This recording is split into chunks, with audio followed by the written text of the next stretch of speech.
Now, when we talk something or when we say something, there are two things that happen simultaneously, which is the object of awareness, which you need to know, I need to know, everybody needs to know. One is how it is defined. So there is a definition for everything. Say, this Australia or this is Brisbane. There's a definition given for that. If somebody can ask, why Brisbane? So somebody will give a story. Like Queensland, somebody will give a story. So as long as the story is there, it looks pretty decent. Okay.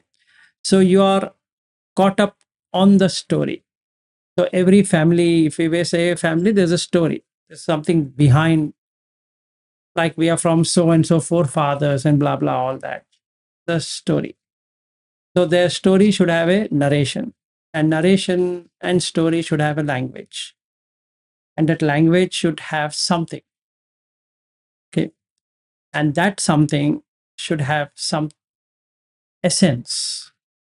So you have to create an essence. Meaning, you can use a word called creation because it doesn't exist. So you have to create an essence. And when you create an essence, then only you can experience that essence as though it is truly there in that. Like Australia is an essence. In essence, you are in Australia. Okay. So when you fly, you are in Australia. When I fly, I'm in Australia. So the difference between I being in Australia and you being in Australia is you have a permanent residentship in Australia and I don't have permanent. I'm a temporary, you're permanent. Okay. So that sort of dealing in life is conventional reality. It's just for convenience sake. There's no thing, essence to find. Okay. That we need to know. And this is created through not only adhivachana, which is using language and all of that. It also have to have the four elements without which you can't define anything. So when I say Australia, it should have some land, some boundary, something should be there. So this shape and this structure, this feature is Australia. Right. So now I can then call one place, one, and then I say it is Perth, and another side I can say this is Sydney. So now you have a dimension. Now you can know that this is Perth and this is Sydney. So what happens here is that you experience Perth in your consciousness. Okay. And when you experience Perth in that consciousness, you get a feeling. Supposing I like Perth, and then, or I like Sydney, or I like Brisbane, or I like Melbourne, or whatever that is. So basically, it creates this liking and hatredness, disliking, because it's based upon a what you say about it. It is good, it is bad, it is ugly, it is this way, it is that way, and a story associated with it. So this story making, if you were to delete it completely, and the very moment is Nibbana, no story. That means when you see a land is a land. So from the sky, like I'm flying, it just looks a land. Unless there's a placeholder called as Perth. So then if I've stayed in Perth, knowing that I'm in Perth, then there's an experience of Perth. If I've never landed in Perth and I've never known what is Perth, and then I can't experience Perth. But I can still experience the symbol there. So this is nimitta, symbol. Okay, so in meditation, what we are trying to do is not just wash the breath, is to cut out symbols. Because through symbol only you can enter into a conscious field of experience. If you didn't have a symbol, then you can't enter into a conscious field of experience. So when I say I want to enter into Nirodha, there should be no conscious field of experience. And the troublesome part is the kama, sensual. So as soon as we name something, can be Perth, Sydney, Brisbane, this, that, India, America, or whatever we would like to say, this country, this continent, this kind of people, that kind of thing, and this kind of village, and this kind of forest, and etc., etc. That is when the consciousness comes and eats. What does it eat? It eats two things. It eats a perception, it eats a feeling. That's its food.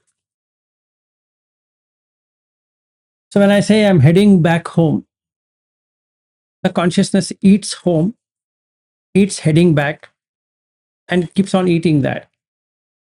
That's all it can do. So Vijnana is a ahara, is a fuel, because it can eat.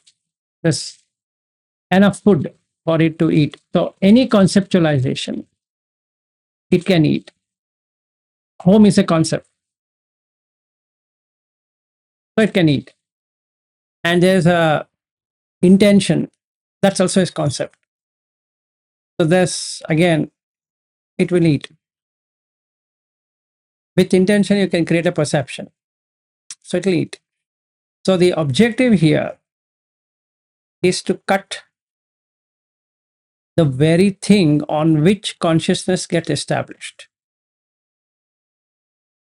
That is, if you have kama, sensual, as in sight, and I see something, and the chakku vijnana comes, it's ready to eat. But what if you don't give it any food to eat? Will it still eat? And the answer is no. That is, when I'm seeing this home as Shaniel's home, and if I see it as a sofa and all of you sitting, that level of comprehension or cognition is fine. Meaning, just knowing. It's just awareness. Awareness, as in all of you sitting there, doesn't create anything. There is no gradation between Veena there wearing a headset and Ashwin there and all of you here, because it all seems the same.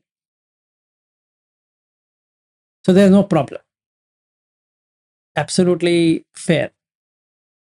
What if I were to compare one against another? That's it's a bigger home and that's a smaller house, or this house and that house. If I start comparing, so what Buddha says is that yatta dhigancha rasancha. Dhiga means long, and rasa means short. Anu means atomic. Thula means fat. Like that, if I start comparing between the place where you're sitting and between the place where I am sitting, there is a abhijja which comes into the front door. Abhijja means wanting more than what is required. Okay, it comes because it's there. And it is papaka akusala is what he says, because it stops the nibbanic bliss coming, just curtails it, it ends it there. And you get domanasa, not feeling good. Why I should not feel good? It's Shaniel's home, so why I should not get? I feel that so lucky guy. I'm not having such a big home. So I have a domanasa. These two creates polarity.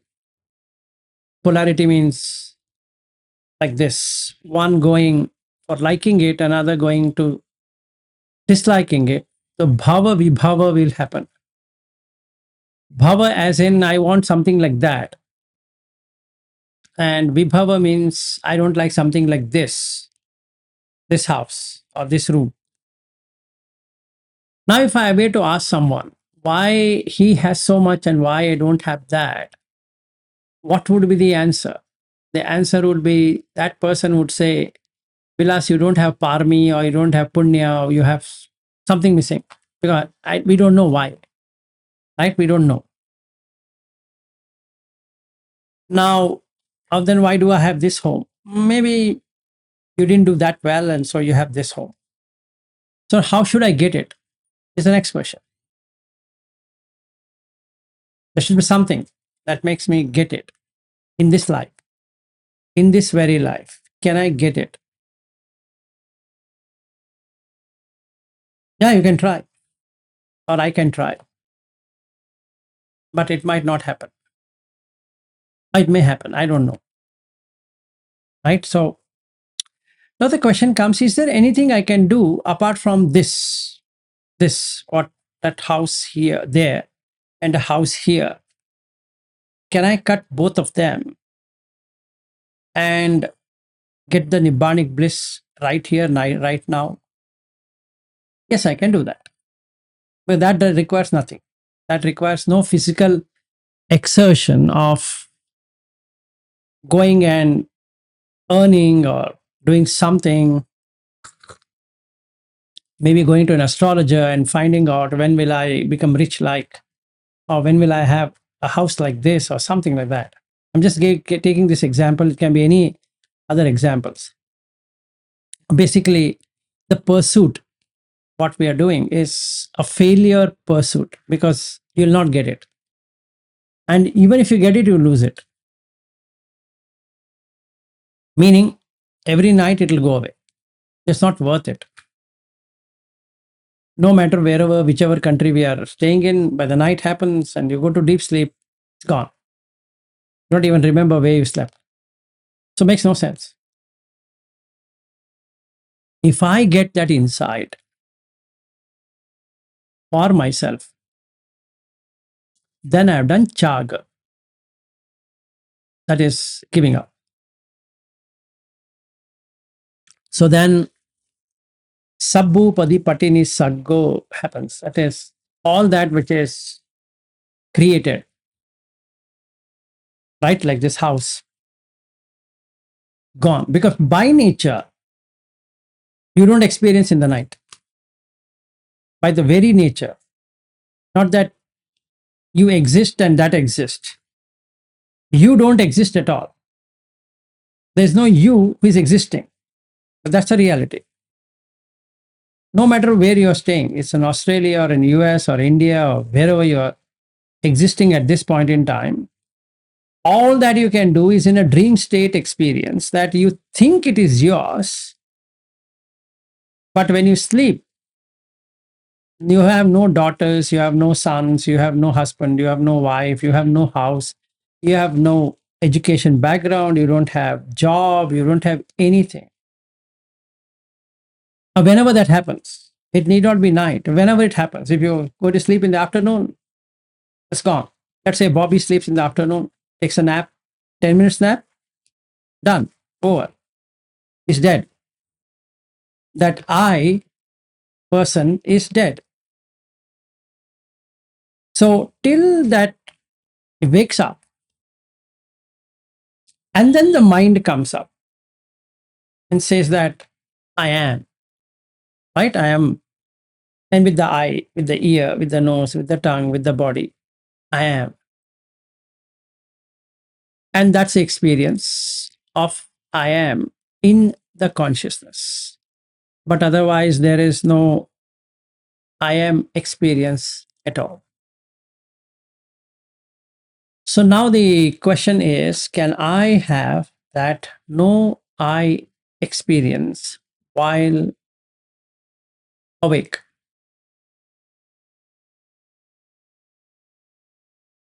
And for that, the first thing to do is to do dhatu vibhanga. Split it out into 5 parts.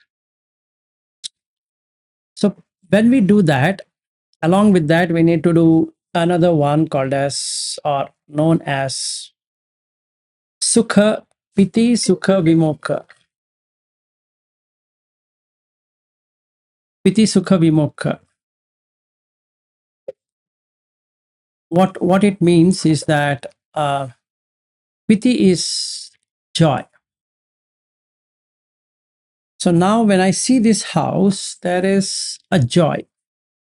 Right? It's nice home. There's joy. I can't say there's no joy. There is joy. So the first thing I need to do is there is sensual joy. There is sensual happiness. Then there is sensual upekha, equanimity. And there is sensual vimokha, which is giving up. Right? There is. So if somebody feels there is no sensual thing, he's cheating himself and he will never grow further. That means if I have a good house, I need to enjoy that good house. So I can't say, oh, there's no house. That looks fragmented. Any fragmentation will not give you the Niramisa experience. Niramisa means peaceful, or it's a, what we can say, uncombined with senses. And Niramisa Itara, that is complete liberated experience. So the three, Samisa, Niramisa, Niramisitara. Okay. If, let's say, taking Bobby as an example, because he does a lot of things. So let's say he sleeps on the floor, which is good, but he's doing it to cut out from the bed experience. It will not work. Because there is Samisa Sukha and there is Samisa Piti. Unless he enjoys the Samisa Sukha and the Samisa Piti and Samisa Sukha, he can't let it go. And no matter how much he puts on the floor, sleeps, does everything, it's not going to work. That's the trouble with mind. It's not about what I think it will work, it's what the mind is. So I want it to work this way is Atta Bhava. But it's Anatta. That means you can't control the mind. You can't say, I am the controller of the mind, because there's no you to control anything. So that being the case, the smartness is to first enjoy the sukha of the senses and make the mind itself know that this is very limited. And the effort it takes to get it is pretty high. Unless that is seen, it will not work. Because there is Samisa Sukha and Samisa Piti and Samisa Upekha and Samisa Vimokha also. So that is all the four are there. So nobody can now say, I will not have an enjoyment of senses. He has to and let it go. That means the tyaga should happen automatically rather than force fitting the tyaga. Let's take an example. I have a pillow there and I this is for that meditation thing. Everybody sits on that pillow, which you're seeing on behind there. They think by sitting on that, they get Niramisa. Nothing is going to happen. Because that pillow has got nothing to do with Niramisa. It's still Samisa. Like the whatever you are keeping there to sit, it's still Samisa. So you can't escape it. It's like You've been given the senses, so you can't escape the senses. You can use the senses in a better way. That's possible, right? So otherwise, it is vibhava, tanha. That means I don't want it. When you say I don't want it, that means there's something which you wanted. So the both is not possible. You will neither get what you want, nor you will be able to throw out what you don't want. It doesn't work because there is moha attached to it. That means I will do something. No, you can't do anything. Forget something. You just can't do anything. You have to accept whatever has been given. No, I don't want it. It doesn't matter. You're given. And that means I can't fight. Basic thing is, if there is a fight, I'm fighting with myself, which is nothing but a collection of images. And there's no this foolishness to fight with images, because images mean symbolization. Now, what am I fighting with? With a bed. Of what? It's a symbol. Why should I fight? A cot. No, no, I sleep on the floor. Floor is a concept. And so is the bed. And so is the cot. It's just a concept. You call something as cot, but in reality, there's no cot. In the same way, there's no floor. Conceptually, you can create a floor. So when I say I'm sleeping on the floor, basically I'm retraining my mind. There's no mind, and I am just using language to drop this shape and take that shape. Basically, that's what it is doing. Both are shapes.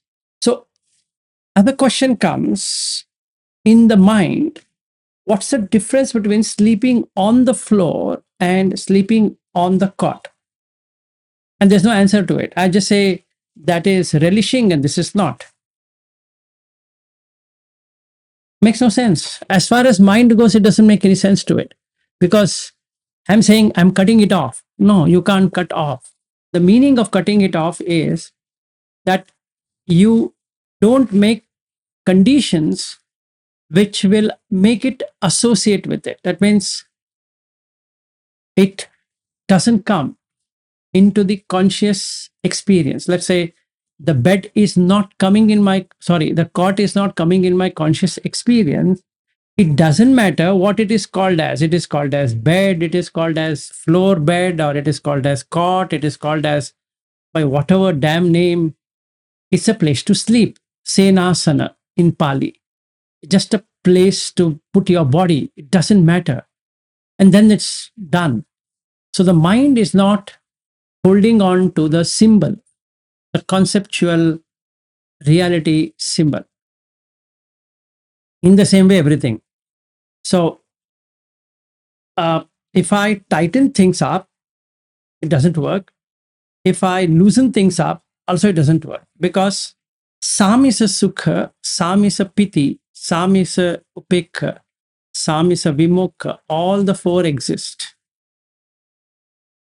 And if you want to read, you can read Niramisa Sutta. It explains all these four. So when I'm sitting for meditation, I need to know that there is Samisa. If I have not enjoyed Samisa, there is no way I can get into Niramisa. If I have not enjoyed Niramisa, there is no way I can get into Niramisa Itara, other than. Itara means other than. It doesn't work.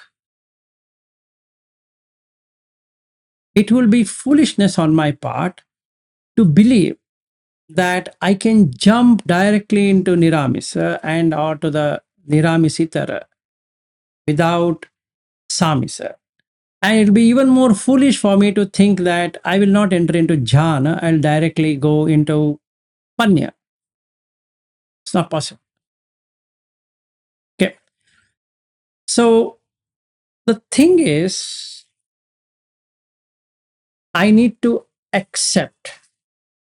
Okay. I need to accept there is a concept called as office and a job and a family and this and that and all of that. Okay. And then just see what's real there. Okay. That make the mind know what's real. It's fabricated. That means it's just created. Just like I'll give a beautiful example. So when you want to make a house, like I and Bobby had gone to one home, they put scaffolding, or even in near Janak's place, they put scaffolding for the roof to hold on, right? So you put a scaffolding, and when you put a scaffolding, it's not the house basically.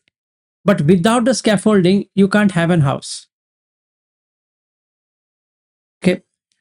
And when it is stable, that is when the pillars and columns and all of that is, or if you're cementing it or you're putting it also wood or whatever it is, your timber, you're doing it.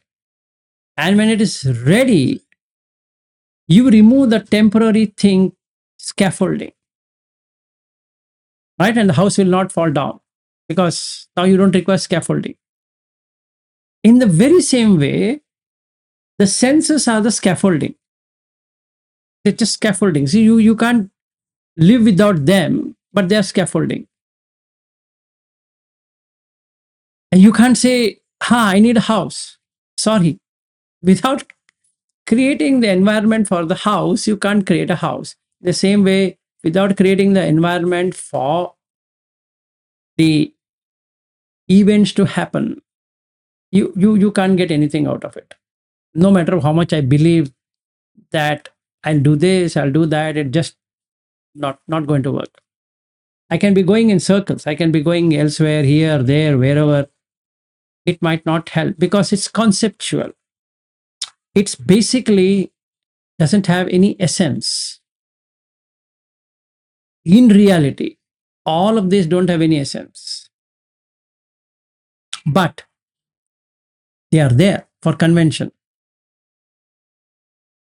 So if I disregard conventional realities, then I can't get into the actual one. Just because I believe so. No, that doesn't work. And that causes all the 5 hindrances to appear at once.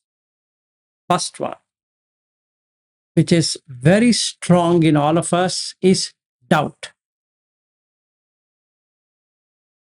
Okay. And because of doubt, we keep on running around. So we become seeker.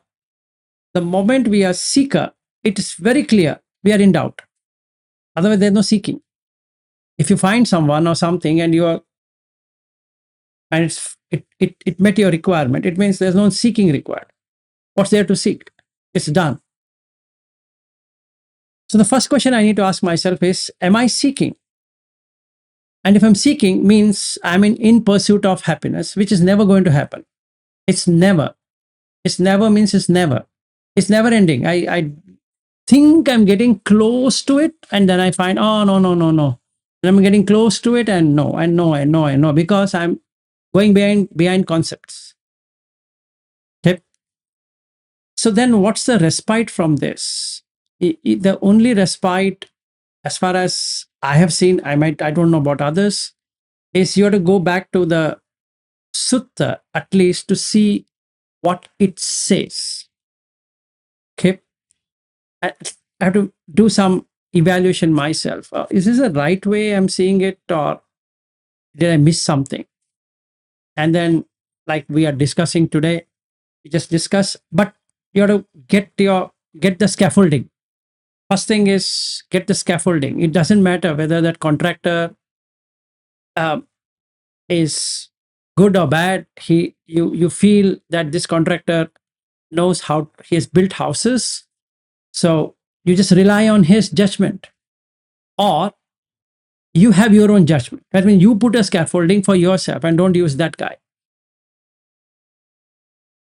So this is the first thing we need to do, is come out of indecisions. And that if we don't do it, Yes, and So that- yes, Bobby. Can you hear me over here? Or? Yeah, I can hear you clearly. Not an issue. Okay, I don't like it. Yeah, see, in one of the sutta, I think I remember in Majjhima Nikaya, in some monk or I think somebody was, telling that some pleasures, you can, if you are aware of it, it's okay. That thought came in him, and then they went to Buddha, and Buddha said that I didn't say like that. No, it is that all the pleasures, if you are aware and do it, that is. I never said like that. Something like that. If I am correct, if I am wrong, please correct me. But that I remember there is one sutta like that.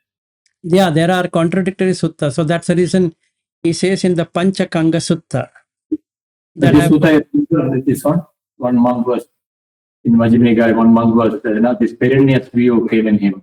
That, no, perennial view. Why? Because he thinks that that's the only thing is sensual, and then there's nothing else. Because first you finish sensual. I'm not saying that you should finish sensual. I'm saying you should accept there is sensual. Like in the Panch, there's a Panch. We don't have to do everything, right? See now, you don't have to.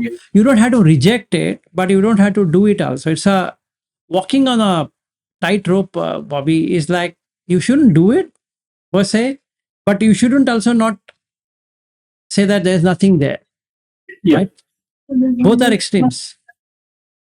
Vilashi, then why does Buddha talk about 8 precepts, and then talking about like all this, not eating after, or lying on the low level bed and all those things, luxurious bed and everything. So why does he say that for the lay people even on the 8 precepts? Now if you see Uposatha Sutta, very nice one, Marin, appreciated.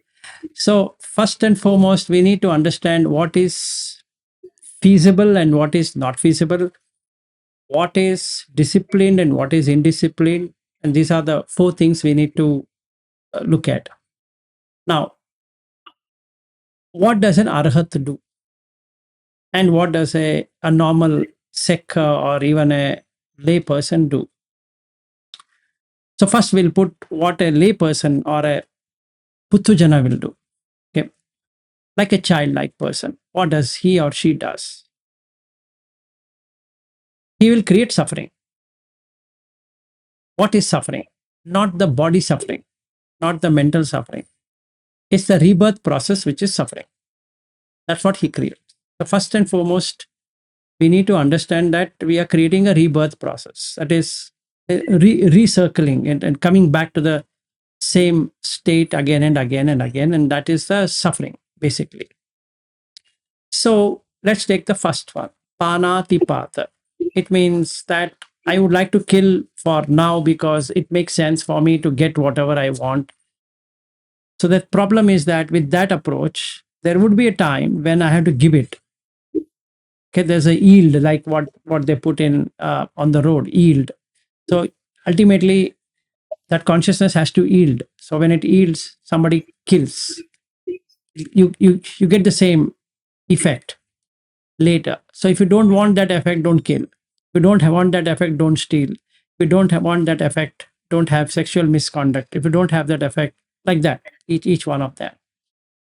Now on the Uposatha day, or what he calls as a Uposatha day, is the reason is on the moon cycle, which science doesn't believe anything on a moon cycle and all of that. But taking Buddha as a thing, on a moon cycle, the mind is totally disconnected, basically, meaning it is having a lot of emotional or whatever we can call that as changes, either physiological or psychological. There would be changes.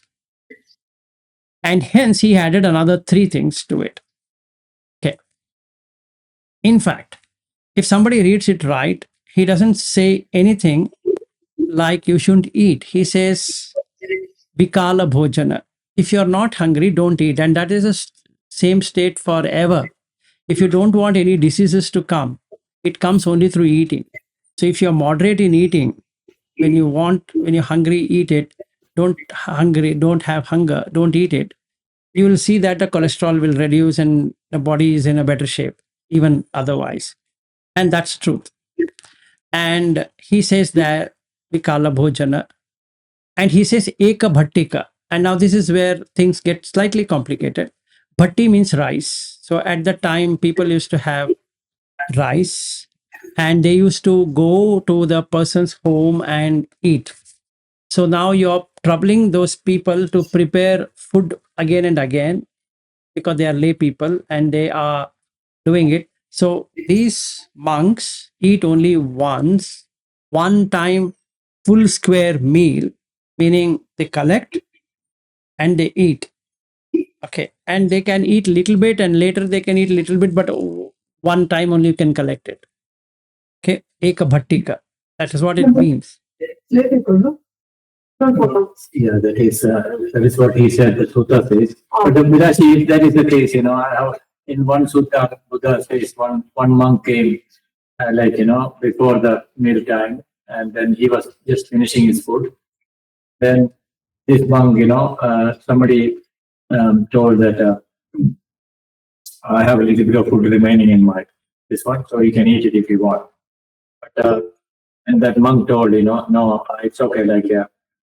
I'm not eating. I'm just going and meditate. And one other monk come and he also told him the same thing. There is little bit food remaining in my bowl, so it is midday or something. I have to really check the Pali words, but I'm not very. And then Buddha praised that the first monk, who didn't eat and just went to meditate.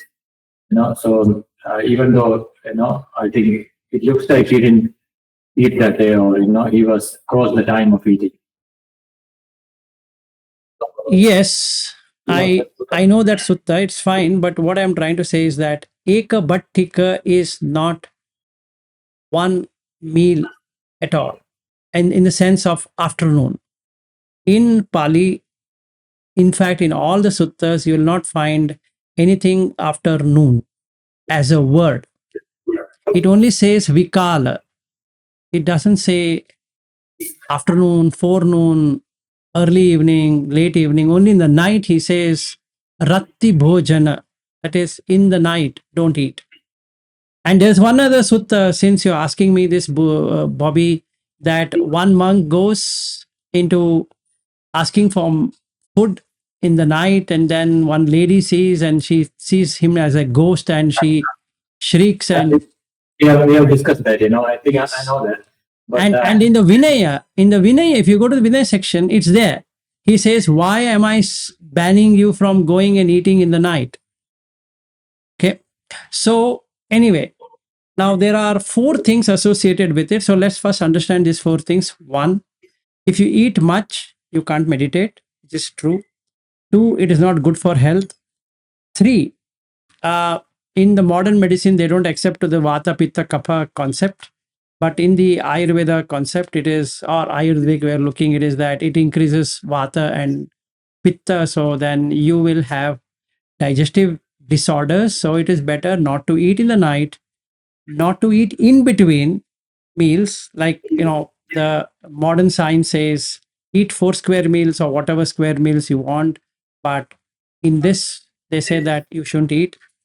Now, also, in another sutta, Buddha says, look at is it rainy season or by season, you eat it. Don't eat just because you want to eat it. So like in a rainy season, you are not supposed to be eating because you don't require, because you're not going anywhere. So why you should be eating so much? Leave the food. Actually, that sutta I was telling, that in this, I saw the 2 monks coming. After Buddha ate and there was some food. It is written here, the 2 mendicants were to come who were weak with hunger. So that means they were hungry, So I don't know the Pali. Other tve rikku agacheyam jikachutta dupalya pariyet. What is the sutta number? What is the sutta? Majjhima 2. MN2, right? That is Sabbasa Sutta. No. That is Dhammadaya Sutta. Sorry, MN3. MN3, huh? So in the Sutta, actually these monks were very hungry, but even then, Buddha praised that the time is over, and they didn't eat, one monk didn't eat, and he told, he's really my heir in Dhamma.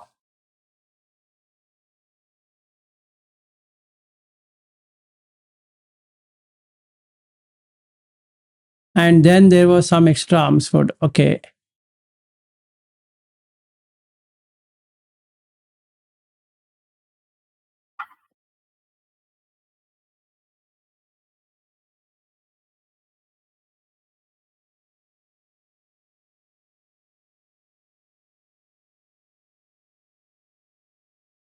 You smoke?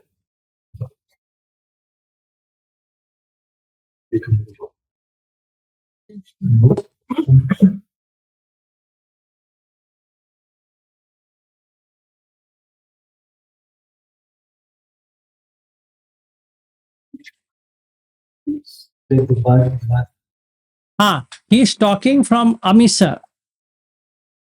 If you read in that sutta, he's talking from Amisa. So Pindapata is part of Amisa. Amisanyataram ko panetam yadidam pindapato. Yannu naham imam pindapatam abhunjitva iminava jigucha adubbalayena evam imam rattindavam. It's night. So he's right. What's that? It's Ratti in the night. He's feeling hungry in the night. He's saying, don't eat. That's correct.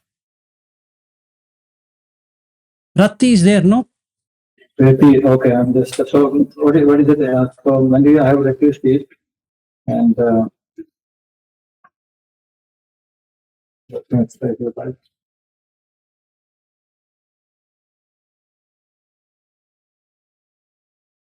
Okay, I don't know where exactly it is, but I'm just reading the English one, it is That's not okay. written, That's night here. okay. That's okay. See, So- see, the thing, what he's asking is, Only if the I'm night. feeling weak, see what happens, I'll tell you. Like, I have now eaten. Now I'll have my afternoon meal, and then I'm not having my evening meal. Evening means can be from 5 p.m., 6 p.m., 7 p.m., 8 p.m., 9 p.m., 10 p.m., whatever that p.m. is. Post morning, p.m. means post morning. So I'm not having food. I'm feeling weak. The question asked is, can I eat? And Buddha says, and that mendicant says, don't eat, I'll not eat. What is he trying to do? He is getting into the jhana. If he wants to get into jhana, it's better not to eat. Unless we know the first one, you can't get into the second one. Unless you know the second one, you can't get into the third one. That's what I'm trying to say. That means unless you have seen what is the drawback of sensuality, you can't get into jhana. Unless you get to know what is the defect of jhana, you can't get into the, Okay, see, see, so you can get into the third one. The third one is a niramisa itara sukha that you Okay. can't get, Bobby. So what I suggest for all of us to do, not that we should indulge in senses, we shouldn't also get into the other extreme, which is attakila matanu yoga. If we are going into this side or that side, we'll not, I think you are meaning that you're not torturing the Buddha, right? yes, not torturing. So basically, we need to maintain a balance. When I say balance, it means that not that, oh, I'm feeling hungry, I'll go and eat a lot of things. No, you're eating like what he says in the Sabbhasava Sutta, or you're staying like what is in the Sabbhasava Sutta, in like, dressing also Sabbhasava Sutta, and medication also Sabbhasava Sutta, then you're fine. You're absolutely fine. In that, he doesn't say about any one of this. He says you have to eat it for the sake of eating, blah, blah, blah, all that. And even Sariputta says this, how one should practice. He doesn't use these things. And in fact, even for sleeping, even for the what is that, guarding sense door also, he says. So basically, we need to understand from the contextual point of view. This MN3, what you're talking about, is to get into the Arupa Jhanas. To get into Arupa Jhanas, your stomach should be empty. Otherwise, it's never going to happen. Is it written there? He is practicing for Ajobujana. That is not in that sutta, Bobby. See, you have to first read Niramisa Sutta and come to this sutta. See, the problem I'll tell you, Bobby, with these suttas is it's for a person who has come at that point in time and then he is giving him something. Yeah. So you mean that is for that particular situation? For that situation. So now in that situation, this has not come. Whereas if you go to Panchakanga Sutta, that situation has come. He's talking about feelings. Hunger is also a feeling. Then if that were not to be true, then why does in the Sabbasa Sutta, he says, you should remove the pain. You shouldn't remove the pain, right? Actually speaking, you shouldn't. Because then it becomes like what Mahavira is saying. If you're hungry, don't eat. You just put this much of hand and take that much over. Why should you eat? Why wear dress? Because if you wear dress, you are covering up the bad part of this body. Don't cover. Just go naked. And torture your body. In the Upali Sutta, the Upali says, what do we follow? He says, Deha Danda, then Vachi Danda, Mano Danda. For us, Mano Danda is the last one. First one is Kaya Danda. And that's exactly what everybody is doing, so-called Buddhist. They are onto Kaya Danda. Because everything is physical. Right? So, wearing, sleeping, eating, everything is physical. So basically, you're not taming your mind, you're taming the physical body. And most of them people, if you see, they just keep on torturing their body. For whatever reason, they have some justification to do so, and they do so. But that's not how it is at all. He says, if this doesn't come in the mind, how can it come on the body? Whereas Mahavira says, yes, it doesn't, but it will end up being in the body, so I will not do it. So that karma is not at all done. Right? Not say I'm feeling hungry. If I go by this sutta, what it means is that even if I'm hungry, even if I'm fainting, I will not eat. Let my blood go dry, let my sinews, this happen, that happen, etc., etc. Then I read one sutta where Buddha says, I did like this. So I'll exactly do that. Now, who is going to hospital? Buddha is not going to hospital. I am going to hospital. So then they will give me that IV. Who is taking that IV? Buddha is not taking IV. Or the bhikkhus are not taking IV. I am taking IV. Will I tell the doctor, don't give me IV? My wife will not allow that. Right? So then I will tell that my wife saying that throw me in some place where that I will vomit and die. I want to end my life. Okay, end your life, but you will get another life. Another thing, Vilas, is like, when you, by experiment, when you live like this and eating little food like this, when you're eating more food, I personally feel more healthy than, I used to be very tired and everything eating. No, you should eat less food. But there are people who don't eat food. Like one lady had come for meditation session just 2 weeks ago. And she stopped eating. Thinking that by not eating, she will be able to meditate. So she's 41-year-old. Her weight is 43 kgs or 47 kgs. 47 kgs and 41-year-old. Underweight, cannot walk. Bobby, she can't walk 500 meters, half a kilometer. And she's tired. All the time she's tired. She sits, she's tired. She stands, she's tired. Now, what's the point?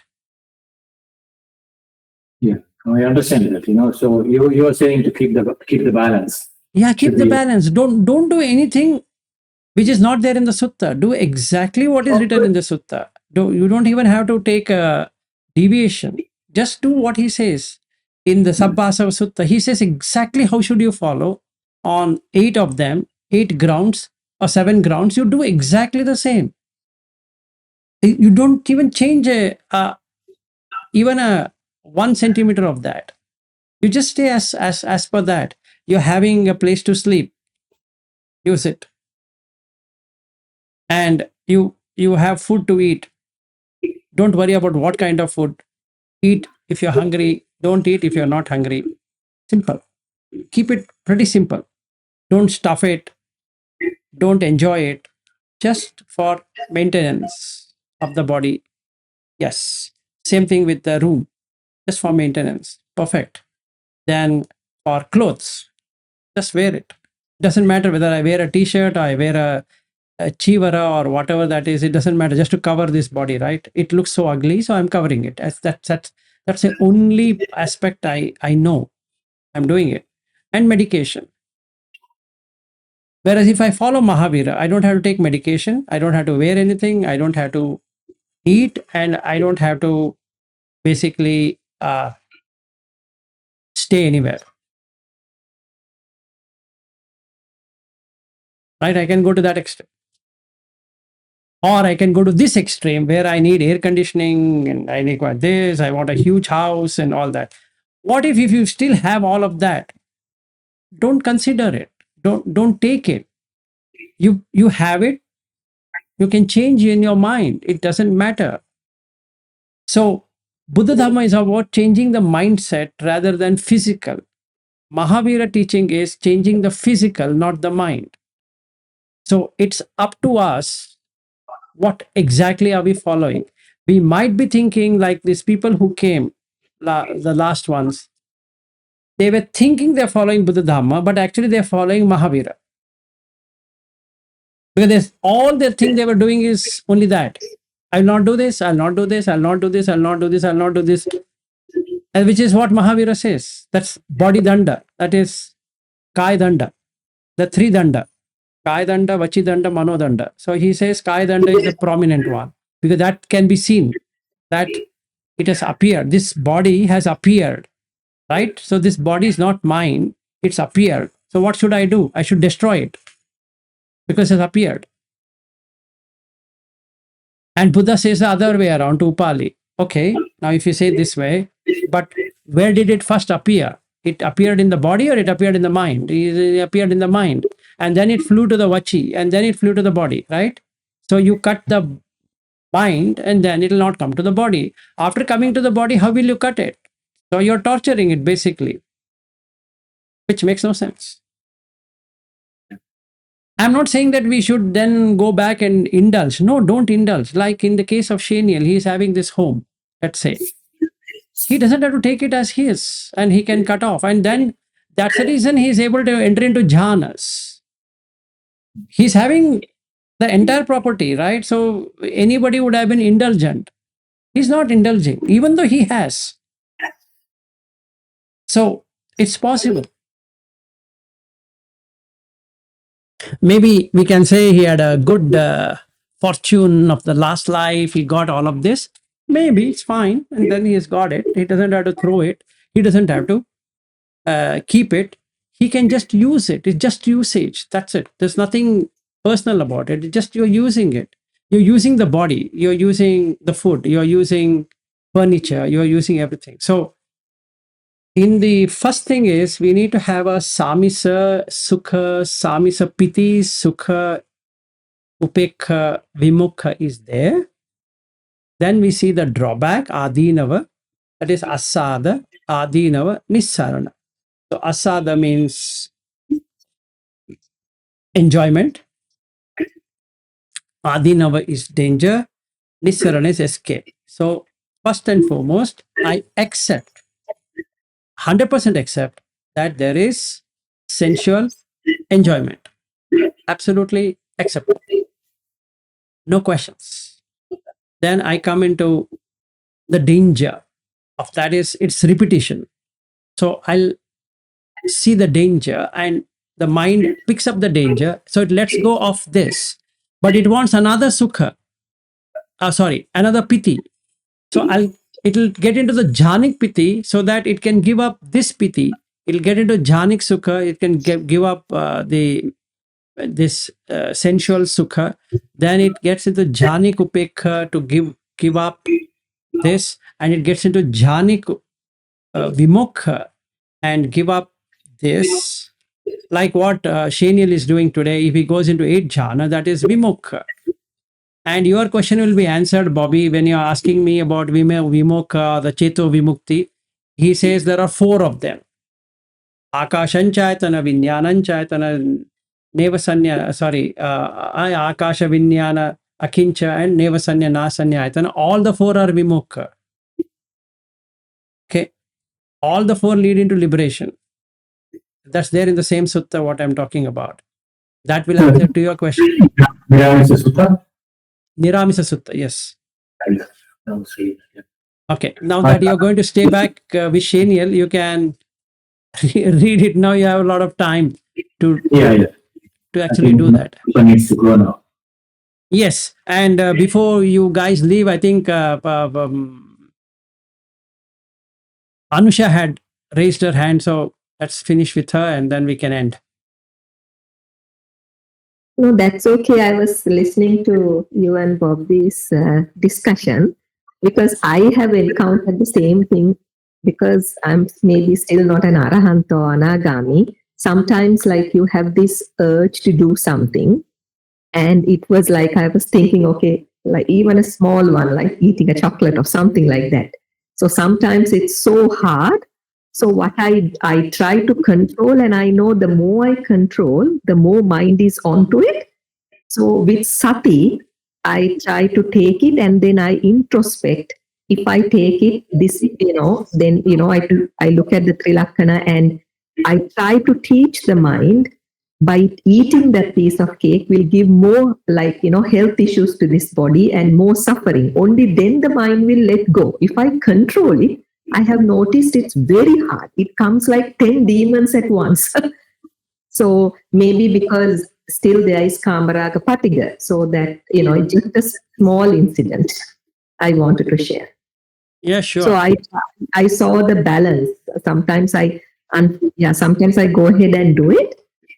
But with sati, and then I try to introspect, okay, if I, the suffering part of it, and, there is gratification, but with that gratification comes the Mahadukkha after that. So when I teach like that to the mind then let go of it little by little. A small change you can bring in, Anusha, in that is that that's not the way to do it. It's like you should see the reality is that you see the conceptualization of it, of chocolate, and then you break it down of the chocolate into 5 parts, Rupa, Vedana, Sanya, Sankhara, Vijnana. So then it cuts. So there's no experience of chocolate. The moment you see that there is no chocolate, there was no chocolate in the first place and no taste can be found of chocolate, the mind will let go of it. Thank you, Vilasji. I'll try that next time. Yeah, sure. Like I and Ashwin, we went to have an ice cream. So we did the same. I think Ashwin can speak up on that he couldn't even remember the taste of that ice cream. And after taking him to that ice cream parlor, I have never gone to eat ice cream, except that we brought another set of ice cream for these people who had come. And then we mixed the ice cream and I asked them, now you tell me what ice cream is this? And they were saying there's nothing. It's just like combining so many different things and there's no taste of ice cream.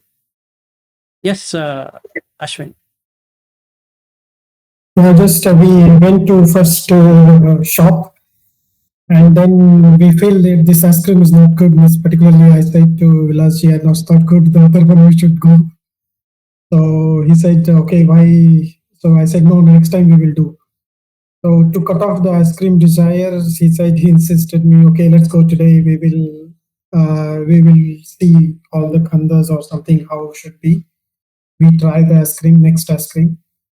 Then we try to see all the flavors, all the rupa Veda while eating the second ice cream in the second shop. We try to split. We eat, but we split it into khanda or try to see how it is taste. But after that, it's gone. Means in 5 minutes after that, there is no no desire to eat ice cream anymore. So that's the way we cut. It works. Okay, so I will let Anusha and also Marine to go, and they have to drive back. So thank you so much. Thank you, Teruvan Saranaya. Tervan Sarnai. Thank you, Vilas. Yeah, sure. Thank you. Thank you. Everybody. See you next week. This new word, Thervan Sarvai, is from Sri Lanka or somewhere. Tervan Sarnai means Terva. Yeah, that is the Sarana means refuge, and Tervan is Buddha Dhamma Sangha. Okay. So that is a Sinhala way of saying, Okay, it's in singular, not in Pali. Okay. not Pali. It is pure Sinhala. Okay, bye-bye. Bye.